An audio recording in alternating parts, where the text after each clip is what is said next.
Hello and Fakhar रागले to all of you. मैं हूं फ़खर यूसुफज़ई और आप देख रहे हैं डिबेट विद फ़खर। आज की डिबेट में बात करेंगे दो बड़ी इंपॉर्टेंट न्यूज़ है। एक तो ये है कि prime minister of India Narendra Modi ji इस वक्त मौजूद है फ्रांस के शहर पेरिस में, यानी कैपिटल ऑफ फ्रांस। वहां पर बड़े इंपॉर्टेंट विजिट पे गए हुए हैं एज ए स्टेट गेस्ट। और इसके साथ साथ एक बहुत बड़ी अहम खबर एक और भी है, वो है चंद्रयान 3। आपको बताया था आज से तकरीबन एक हफ्ता या 10 दिन पहले मैंने एक शो में कि इंडिया इन द स्पेस या इंडिया ऑन द मून। तो वो चीज जिसका हम जिक्र कर रहे थे, वो मिशन आज रवाना हो चुका है। 40 डेज का ये टाइम लेगा और उसके बाद ये लैंड करेगा मून के ऊपर। आई होप सो कि इस टाइम ये बड़ा सक्सेसफुल जाएगा। दो अटेम्प्ट्स बड़े करीबी किए थे। यकीनन एस्ट्रो जो स्पेस कवर करती है, उसके लिए काम करती है, इंडिया की एक ऑर्गेनाइजेशन है वो। तो अभी इस दफा हम होपफुल है और हमारी बेस्ट विशेष जो है उन साइंटिस्ट के लिए जो जो इस चीज के लिए काम कर रहे थे, और for all the Indian nation उनको कंग्रेचुलेशन भी कहेंगे कि उन्होंने हिम्मत नहीं हारी और वो आगे की तरफ बढ़ रहे हैं। इन दोनों इश्यूज के ऊपर बात करेंगे और बात करने के लिए हमें ज्वाइन कर रहे हैं सीनियर डिफेंस एनालिस्ट भी हैं, वैसे पॉलिटिक्स के ऊपर भी बात करते हैं। जनरल अश्विनी कुमार सिवाज साहब हमें ज्वाइन कर रहे हैं। जनरल साहब, thank you very much for joining my show. Thank you फकत। जनरल साहब, एक तो मोदी जी फ्रांस में हैं, इधर चंद्रयान 3 भी अपने मिशन पे रवाना हो चुके हैं। दोनों बड़ी इंपॉर्टेंट चीजें हैं। मैं ये नहीं कहता कि मोदी जी का विजिट कम इंपॉर्टेंट है या फिर चंद्रयान 3 कम इंपॉर्टेंट है, लेकिन थोड़ा सा मोदी जी वाले विजिट पे आते हैं, उस पे उसके बाद चंद्रयान 3 के ऊपर बात करते हैं। कि वो इस वक्त फ्रांस में मौजूद है और इस तरह का जो एज ए स्टेट गेस्ट बुलाया जाता है, तो फ्रांस में ये बहुत कम है, नहीं बुलाया जाता। शायद 2017 में डोनाल्ड ट्रंप साहब को बुलाया था। उसके बाद आज वहां पर इंडियन प्राइम मिनिस्टर मौजूद है। बहुत बड़ा इस्तकबाल भी हुआ है अभी, क्योंकि मेरे वीडियो मुझे किसी ने भेजी है, तो वो इंडियन जो लोग वहां पर रहते हैं उनसे बात कर रहे हैं और उनको हेलो हाय कर रहे हैं। क्या समझ रहे हैं कि कितनी बड़ी चीज है यूएस विजिट के बाद, क्योंकि वो भी बड़ा अभी तक उसके चर्चे हैं, उसके ऊपर बात हो रही है। उसके बाद फ्रांस भी एक बहुत बड़ा दुनिया का माना हुआ सुपर पावर तो मैं नहीं कहता, लेकिन न्यूक्लियर पावर जरूर है और एक बड़ी मजबूत इकोनॉमी, मजबूत डिफेंस रखता है। क्या कहते हैं इस विजिट के हवाले से? हाँ बिल्कुल फ़कत, ये एक हिस्टोरिक विजिट है, इसमें कोई शक नहीं। जैसे आपने बताया, ये बेस्टिल डे है, जब बहुत इम्पोर्टेंट नेशनल डे है फ्रांस का। उस में भारत के प्रधानमंत्री को बुलाना एक बहुत ही भारत के लिए एक स्वाभिमान का दिन है। और ये सच्चाई है कि जो फ्रांस हर साल बेस्टिल डे में फॉरेन डिग्निटरी को नहीं बुलाता। लास्ट बार 2017 में बुलाया था डोनाल्ड ट्रंप, जब वो प्रेसिडेंट थे यूएस के। और भारत के पहले प्रधानमंत्री मनमोहन सिंह भी एक बार गए हैं, मगर वो ओके। ज्यादातर इकट्ठे बुलाते हैं दो तीन डिग्नेटरीज को। तो ये एक बड़ी भारत के लिए फक्र की बात है कि प्राइम मिनिस्टर मोदी को बुलाया है। वो इसलिए क्योंकि भारत और फ्रांस के जो रिलेशनशिप हैं, वो इस साल 25 में स्ट्रेटेजिक पार्टनरशिप भी पूरे कर रहे हैं। 1998 में जब भारत ने न्यूक्लियर टेस्ट किया था, तो भाई भारत को आइसोलेट हो गए थे। बिल्कुल। मगर फ्रांस एक ऐसा देश था जो हमारे साथ खड़ा हुआ था और उसने हमारे से स्ट्रेटेजिक पार्टनरशिप की थी। आज वो स्ट्रेटेजिक पार्टनरशिप के 25 साल हो गए और बहुत ही अच्छी चल रही है। अब जो ये विजिट है, इसके ये क्यों इंपॉर्टेंट है, जी इसमें बिल्कुल। तीन चार चीजें हैं। जी। जो सबसे पहले तो भारत जो एक प्रकार फ्रांस से डिफेंस का इक्विपमेंट बहुत ले रहा है अभी। जिस प्रकार से हमने पहले 2 स्क्वाड्रन रफेल के लिए थे, 4.5 जनरेशन के वो एयरक्राफ्ट है, काबिल तारीफ है। उससे आने जी। से भारत की जो वायु शक्ति है उसमें बहुत बढ़ाव आया है। और अभी जो भारत ने अपनी इंडिजिनस एयरक्राफ्ट कैरियर बनाया था, आईएनएस विक्रांत। भारत के पास दो एयरक्राफ्ट कैरियर ग्रुप हैं। एक तो आईएनएस विक्रमादित्य है, जिसके अंदर MiG-29 के एयरक्राफ्ट हैं। इसी प्रकार से हम चाहते थे कि जो आईएनएस विक्रांत है, उसके ऊपर कोई बेहतरीन डेक फाइटर एयरक्राफ्ट हो। उसमें दो एक प्रकार कंपीट कर रहे थे, F-18 सुपर हॉर्नेट अमेरिका का, और दूसरा जो रफेल मैरीटाइम जो फ्रांस का। जी। मगर रफेल एम जो मैरीटाइम है उसको सिलेक्ट किया गया। उसके दो तीन रीजन थे। एक तो क्योंकि वो बहुत बेटर था, उससे काफी उससे एज थी थोड़ी सी, दूसरा जो इंपॉर्टेंट था, क्योंकि हमारे पास 2 स्क्वाड्रन पहले ही राफेल के हैं, तो लॉजिस्टिक, मेंटेनेंस और ट्रेनिंग का बड़ा फायदा होगा। और ओके। इसलिए इसको क्या, इसके फोल्डेबल विंग्स हैं, ये 4.5 जनरेशन है, इसको 55,000 फीट की हाइट पे जा सकता है, इसका इंड्योरेंस 27 घंटे है, ये 3,700 किलोमीटर तक जा सकता है और इसकी स्पीड अबाउट 3,000 किलोमीटर है। और हुँ। ये इसके अंदर जो आधुनिक हथियारों से लैस है, जो आधुनिक हथियार राफेल के अंदर थे, स्कैल्प मिसाइल और उसके बाद मित्रो मिसाइल और माइका मिसाइल, वो तो हैं ही, उसके अलावा एंटी शिप और एंटी सबमरीन मिसाइल भी है। तो ये काबिल तारीफ है। ये 26 हम ले रहे हैं, ये 18 जो है आईएनएस विक्रांत में रखे जाएंगे और 8 जो है वो गोवा में। तो ये एक भारत की नेवी के लिए बहुत बड़ा एक प्रकार अपसर्ज है। उसके साथ साथ जो भारत है सबमरीन, भारत में जी, जो बिल्कुल। मेजरगान डॉक लिमिटेड है, वहां पर भारत ने 6 सबमरीन बनाई थी जॉइंट वेंचर से, भारत और फ्रांस से, और जिसमें ट्रांसफर ऑफ टेक्नोलॉजी भी था और जो को पार्टनरशिप थी। उसके बाद अब 3 और बनेगी उसी के अंदर, जो स्कॉर्पियन क्लास सबमरीन वहां पर जॉइंटली बिल्ड की जाएगी, वो भी काबिल तारीफ है। मैं यह भी बताना चाहूंगा अपने व्यूअर्स को कि भारत जी। को 30 के करीब सबमरीन की जरूरत है। अभी भारत के पास 16 है। तो भारत जो ये डीजल पावर्ड साइलेंट जो सबमरीन हैं, इनको बढ़ा रहा है और आने वाले समय में भारत न्यूक्लियर पावर सबमरीन की तरफ देख रहा है। हमने अपने आप आईएनएस अरिहंत बनाई है, जो कि न्यूक्लियर सबमरीन है, और इसी प्रकार हमने हुँ। आईएनएस चक्रा वो ली थी लीज पे रूस से, मगर आने वाले समय में भारत बनाना चाहता है ये। और तीसरा जो एक और अहम पार्टनरशिप होने वाली है भारत और फ्रांस के बीच में, वो है आमका, वो एडवांस मीडियम कॉम्बैट एयरक्राफ्ट। वो ओके। भारत को कम से कम 125 से ज्यादा चाहिए, उसकी भी बातचीत चल रही है अमेरिका से भी। मुझे लगता है कि भारत और फ्रांस के अंदर ज्यादा सक्सेस होने के चांसेस हैं, कि वहां ओके। पर जो सफरान एक जॉइंट जो इंजन बनाता है, वो एक 5th जनरेशन इंजन बनाएगा और वो भारत के साथ कोलैबोरेशन होगी। उसकी सबसे खूसियत यह है, फ्रांस को देखा जाए बिनिस्बत अमेरिका या और किसी देश के, ये 100% ट्रांसफर ऑफ टेक्नोलॉजी करता है और जॉइंट प्रोडक्शन करता है, और इसके अंदर कोई इफ्स एंड बट नहीं होते। तो इसलिए भारत के लिए फ्रांस एक बहुत ही महत्वपूर्ण देश है। भारत के साथ वो हरदम खड़ा रहा है। हुँ। तो ये विजिट जो है भारत के प्रधानमंत्री की, जो पेरिस में और फ्रांस में, बहुत ही काबिल तारीफ होने वाली है फकर। अच्छा, मैं जनरल साहब 1-2 चीज़ें और जल्दी आपसे पूछना चाहूँगा। एक तो ये कि एयरबस के हवाले से भी डील की बातें हो रही थी कि इंडिया की शायद 2 कंपनीज़ हैं जो 500 या 500 से ज़्यादा उनसे जहाज़ खरीदना चाहती है। उस हवाले से थोड़ा-सा बताइएगा। और सेकंडली ये कि टेक्नोलॉजी ट्रांसफ़र पे इंडिया क्योंकि बहुत ज़्यादा ज़ोर देता है, किसी भी चीज़ हो, अमेरिका से कोई चीज़ लेना हो या दुनिया की किसी और कंट्री से कोई चीज़ लेना हो, पहली कंडीशन हिंदुस्तान की ये होती है कि भई आप टेक्नोलॉजी ट्रांसफर करेंगे, कितनी देर में करेंगे, और हमारे लोग जो यहाँ पे लोकल उसकी असेंबलिंग या प्रोडक्शन है, उसके ऊपर हमें ट्रेन करेंगे हमारे इंजीनियर्स को या बाकी हमारे लोगों को। इस हवाले से क्या चीज़ें हैं? हाँ, देखो फ़कर, सबसे इम्पोर्टेंट चीज़ है कि भारत जो था करीब-करीब 70 से 80% हथियार बाहर से खरीदता था और ज़्यादातर वो हथियार रूस से खरीदता था। मगर अभी 10-15 साल में बहुत फ़र्क आया है प्राइम मिनिस्टर मोदी के आने पे। अब भारत ने मन बना लिया है कि ज़्यादातर हथियार भारत खुद अपने आप बनाएगा, जी। जिसके अंदर सबमरीन भी हैं, शिप्स भी हैं, जिस प्रकार से हमने एयरक्राफ्ट कार्रियर आईएनएस विक्रांत बनाया। और जो हथियार भारत नहीं बना सकता, जैसे जेट इंजन नहीं बना सकता अभी तक भारत, तो जी। भारत जो है वो दूसरे देश से एक प्रकार से ट्रांसफर ऑफ टेक्नोलॉजी लेके जॉइंट प्रोटेक्शन करेगा।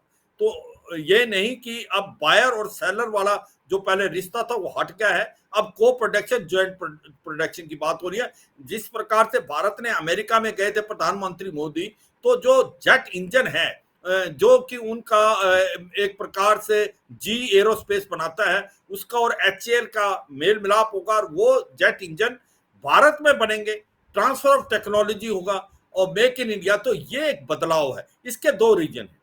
जी। इसका एक रीजन तो है, भारत के प्रधानमंत्री प्राइम मिनिस्टर मोदी बोलते हैं sky is not the limit. जी। जैसे सब सुनते हैं स्काई द जी। लिमिट, वो बोलते हैं sky is sky the not the limit, is limit. Not a limit. Bharat के अंदर ये बहुत काबिलियत और क्षमता होनी चाहिए, भारत अपने हथियार खुद बना पाए। इसीलिए हमने 2 कॉरिडोर बनाए हैं, एक नॉर्थ में एक साउथ में बेंगलोर के पास, नॉर्थ में यूपी में। तो अब ज्यादातर हथियार भारत में बनने हैं। और स्टार्टअप भी बहुत बढ़ने, और दूसरा जो जॉइंट प्रोडक्शन जो कर रहे हैं वो हमारे अंदर काबिलियत और क्षमता आ गई है कि हम जॉइंट प्रोडक्शन कर सकते हैं, नहीं तो कोई देश हमारे साथ नहीं करेगा अगर हमारे अंदर काबिलियत और क्षमता नहीं। तो ये सच्चाई है कि ज्यादातर हथियार अब जो है भारत खुद बनाएगा, और make in India make for world एक है। आज जब हम इंपोर्टर थे, हम एक्सपोर्टर बनने वाले हैं। दूसरा, जो टेक्नोलॉजी हमारे पास नहीं है, जैसे जेट इंजन जो है 3 देश ही बनाते हैं, वो एक तो अमेरिका है, और एक जो है रूस है, और एक जो है फ्रांस है। इसके अलावा नहीं, चीन भी रूस से खरीदता है। तो इसलिए भारत का ये अब बिल्कुल बदला हुआ भारत है। दूसरा जो एक और इंपॉर्टेंट मैं फक्र जी बताना जी चाहूंगा, जी सर। जो भारत और फ्रांस के अंदर बहुत इंपॉर्टेंट चीज मिलती है वो है इंडो पैसिफिक को लेके। ये भी मैं बिल्कुल अपने व्यूअर्स को बताना चाहूंगा कि फ्रांस एक ऐसा देश है जिसके 15 से 20 लाख लोग इंडो पैसिफिक में रहते हैं, और कम से कम 10 से 15 आइलैंड टेरिटरी फ्रांस की हैं। ओके इसलिए इंडो पैसिफिक उसके लिए भी बहुत इंपॉर्टेंट है, सही। और भारत के लिए भी इंपॉर्टेंट है। इसी तो लिए उसको बात होती है क्वाड प्लस की, तो सोचा जाता है कि फ्रांस क्वाड प्लस में आना चाहिए। और दूसरा, ये दोनों देश इकट्ठा होना चाहते हैं क्वाड के साथ भी, क्वाड में भी, कि वो एग्रेसिव और असर्टिव एटीट्यूड जो चीन कर रहा है, जिस प्रकार से उसने दबदबा किया अपना इंडो जी पैसिफिक में, और जो सी लेन डिस्टर्ब हो सकती है, इसलिए आपस में मेल मिलाप इंडो पैसिफिक में भी भारत और फ्रांस कर रहे हैं। क्योंकि जिस प्रकार से अभी जो चीन की जो सबसे ज्यादा बड़ी नेवी होगी है, उसकी सबमरीन्स काफी घूमती इंडो पैसिफिक और इंडियन ओशन में, इसीलिए उन्होंने बोला फ्री, ओपन और इंक्लूसिव एक प्रकार इंडो पैसिफिक होना चाहिए। Freedom of navigation, rule based international order, और maintaining territorial integrity, sovereignty of all nation including minor island nation, ये भारत और फ्रांस जॉइंटली करना चाहते हैं। और वो चाहते हैं जो सी लेन जहां 70 से 80% ट्रेड जाता है इंडो पैसिफिक में, उसके अंदर एक प्रकार से कोई भी दिखावट ना पड़े, इसलिए ये इंडो पैसिफिक में भी कोऑपरेट कर रहे। तो मतलब ये है, इंडिया और फ्रांस जो हैं, these are the partner and friends, और ये आज 25 साल और अगले 25 साल का रोड मैप बनाया है। भारत और फ्रांस जॉइंटली हथियार प्रोड्यूस करेगा, भारत और फ्रांस जॉइंटली इंडो पैसिफिक के अंदर यकीन करेगा कि फ्री, ओपन और इंक्लूसिव इंडो पैसिफिक हो। फकत बिल्कुल जनरल साहब यकीनन इसके ऊपर फ्रांस की भी नज़र होगी, इसके ऊपर यूएस की भी नज़र है और क्योंकि हिंदुस्तान इस एरिया में मौजूद है तो उनकी नज़र तो ये नहीं हो सकता कि उनका फोकस ना हो। अच्छा जनरल साहब यकीनन फ्रांस के साथ डिफेंस डील हो या फिर अमेरिका के साथ डिफेंस डील हो, लेकिन स्पेस टेक्नोलॉजी आज के इस मॉडर्न एरा में मेरे ख्याल में एक शायद सबसे इम्पोर्टेंट चीज़ है और हर कोई कोशिश करना चाहता है या वहां पहुंचना चाहता है, लेकिन गालिबन दुनिया के 3 या इंडिया चौथा मुल्क बन गया है जो इस मिशन पे है या इस मिशन के बिल्कुल करीब है इसकी कामयाबी। वैसे तो चीन, रशिया और अमेरिका है, लेकिन इंडिया इस दौड़ में वैसे तो काफी सालों से है, लेकिन उन्होंने चंद्रयान 3 को एक नए मिशन को रवाना किया है मून की तरफ, चांद की तरफ। क्या समझ रहे हैं कि इस टेक्नोलॉजी में कदम रखने से इंडिया के ऊपर क्या इम्पैक्ट होगा या फिर रीजन में उनका जो इन्फ्लुएंस है बाकी चीजें उस पे क्या असरात हो सकते हैं? हाँ बिल्कुल, देखो फकर सच्चाई ये है कि कोई चीज आप इतनी जल्दी कर नहीं सकते। बिल्कुल भारत का जो आईसीआरओ है, जो इसरो है, वो अब से नहीं, वो 1960 से इसकी तरफ लगा हुआ है। और जबरदस्त। हमारी जो स्पेस रिसर्च ऑर्गेनाइजेशन है, इंडियन स्पेस रिसर्च, वो उसने काबिल तारीफ किया। 2 चीजों में भारत ने बहुत ही अच्छा काम किया है। एक तो मिसाइल बनाई है, और एक जो सैटेलाइट का अंदर जिस प्रकार से, जी तो ये हम मून का ही नहीं, हम बात कर रहे हैं कि कहीं ना कहीं मार्स पे भी सैटेलाइट भेजना, बिल्कुल। और हम जो सूरज की तरफ भी एक्सप्लोरेशन की सैटेलाइट भेजना, वो भारत की जो इसरो है वो कर रही है। जी मगर जब बात आती है मून पे लैंड करने की, तो सच्चाई है, आपने ठीक बोला कि इससे पहले 3 देश ही कर पाए हैं, एक तो सोवियत यूनियन, एक जी चाइना और एक अमेरिका। अब जी भारत ने पहले चंद्रयान 2 भेजा था, और जो वो उसमें और दूसरे देशों के अंदर क्या फर्क है, पहले मैं ये बताऊंगा बिल्कुल। वही 3 में। जी वो बिल्कुल। फर्क ये है कि जो बाकी देश थे, उन्होंने जो उसके 2 पहलू हैं मून के, एक है जो कि सूरज की तरफ है, एक जो है जो सूरज की बिल्कुल। तरफ नहीं। तो जी जब बिल्कुल। भारत का चंद्रयान 1 गया था, तो उसने पाया था कि वहां पर जहां पर सूरज की रोशनी नहीं पड़ती, वहां पर पानी बर्फ की तरह एक प्रकार से मिला था, तो सही। उसको लेके आया था। तो उससे क्या हुआ था, होप बनी थी। अगर जो मून के अंदर पानी होता है तो फिर मून का कुछ और ही बात होगी, क्योंकि इसका मतलब कल को अगर ह्यूमन हैबिटेशन होनी है तो बिल्कुल। पॉसिबल है अगर वहां पर पानी है। और जो राइट। हिस्सा मून का सूरज की तरफ है वहां ये ऐसा नहीं देखेगा। इसलिए भारत एक ऐसा देश होना चाहता था, वो उस तरफ लैंड करना चाहता है सदर्न पोर्शन पोलर के, जहां पर एक प्रकार पानी मिलने के चांसेस हैं। मगर वो सबसे डिफिकल्ट है। और जो ये तीन ओके। देश गए हैं, ये इक्वेटर के नजदीक गए हैं, वो आसान था। जो हमारा चंद्रयान जो था वो बहुत सक्सेसफुल हुआ, क्योंकि उसने हमें लेसन बहुत दिखाए। हाँ, ये बिल्कुल। मानते हैं कि जो उसका लैंडर था, उसकी जो लैंडिंग थी वो हार्ड लैंडिंग हुई, और उसके कारण वो काम नहीं कर पाया, और उसका ओके। रोवर काम नहीं कर पाया। वो सारी कमियां दूर की हैं हमारे साइंटिस्टों ने। अब की बार हमने तीन चार नई चीजें की हैं।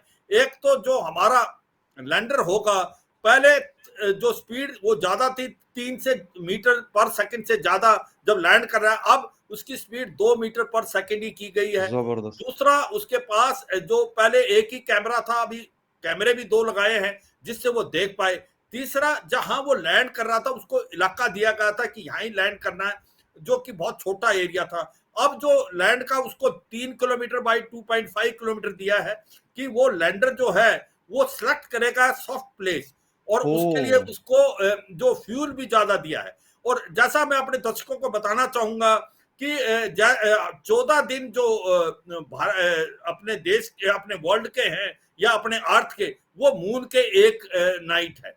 तो 14 हमारे दिन और उनका एक, मून का वो नाइट। एक ही माना जाता है। हाँ, तो ये है, इसलिए उनको 14 दिन मिलेंगे जब ये कार्रवाई करनी है उन्होंने। तो ये कार्रवाई करेगा, और अगस्त 23 तारीख को करीब करीब ये सॉफ्ट लैंडिंग की जो है एक प्रकार से कोशिश करेगा मून पे। और इस बार पूरा विश्वास है हमें कि ये जो लैंडिंग है ये बहुत सक्सेसफुल होगी। This is not a achievement of India, this is achievement of humanity. या। ये पूरे वर्ल्ड की है। जब बात आती है स्पेस की, तो हम रिप्रेजेंट करते हैं पूरे वर्ल्ड को। तो बिल्कुल। इसलिए अगर ये सक्सेसफुल होता है तो भारत ही नहीं, पूरे वर्ल्ड के लिए बहुत ही सक्सेस की दिन होगी। सबसे ज्यादा इंपॉर्टेंट चीज है वो ये एक्सप्लोर करेगा कि वाकई क्या मून के ऊपर पानी है, और मून पे और क्या मटेरियल है। और इस बार जो भी भेजा गया है लैंडर और रोवर, उसके अंदर यकीन किया गया है कि उसके पास स्टैंड बाय कुछ चीज हो, स्टैंड बाय के साथ ओके। Stand by. तो मतलब कि the chances of getting success is very high. Okay. दूसरा एक और प्रिंसिपल है। जी पहले जी। हमने किया था प्रिंसिपल ऑफ सक्सेस, कि भाई सक्सेस होगा ये। अब हमने कहा है कि हो सकता है ये जो पुर्जा है ये सक्सेस ना हो। तो ना बिल्कुल। होगा तो फिर उसका आपका स्टैंड बाय क्या है। तो हर यस। पार्ट का इस बार हमारे साइंटिस्टों ने ये किया है कि कोई भी चांस नहीं लेंगे। अगर कोई भी सही। पुर्जा उसका सक्सेस नहीं होता, तो उसके जो एक स्टैंड बाय कार्रवाई की जाए कि मिशन फेल ना हो। और मुझे लगता है कि ये मिशन पक्का सक्सेसफुल होगा। आज जिस प्रकार से इसको टेक ऑफ किया गया, वो एक प्रकार कॉपी बुक था।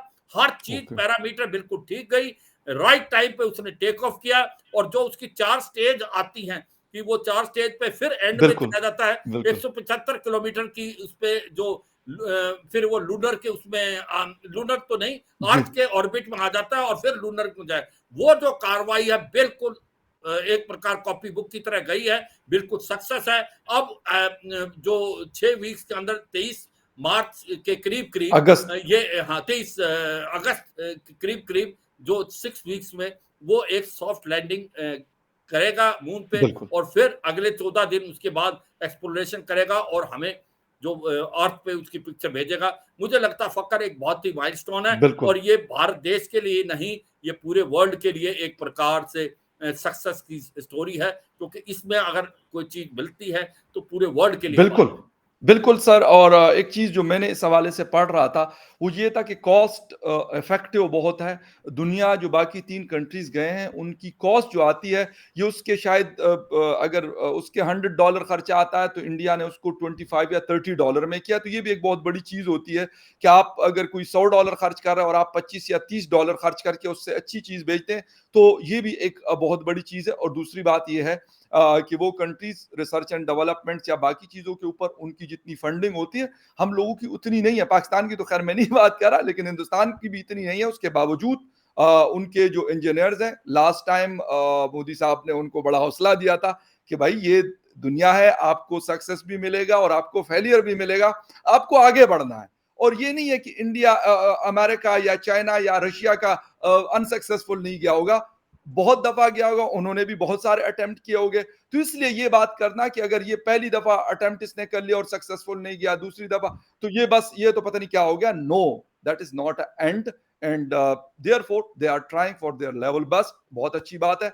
मैंने शुरू में कहा बेस्ट ऑफ लक हम कह रहे हैं। और जनरल साहब थैंक यू वेरी मच, आपके टाइम का बहुत शुक्रिया, क्योंकि जनरल साहब इस वक्त बहुत ज्यादा मसरूफ है, दोनों चंद्रयान 3 प्लस मोदी साहब के विजिट के हवाले से मुख्तलिफ टीवी चैनल्स के साथ है, लेकिन उन्होंने टाइम दिया। आपका बहुत शुक्रिया सर शो ज्वाइन करने के लिए। And viewers thank you very much for watching debate with Fakhar Yousafzai. किसी और डिबेट में आपसे फिर मुलाकात होती है, तब तक के लिए टेक केयर एंड बाय।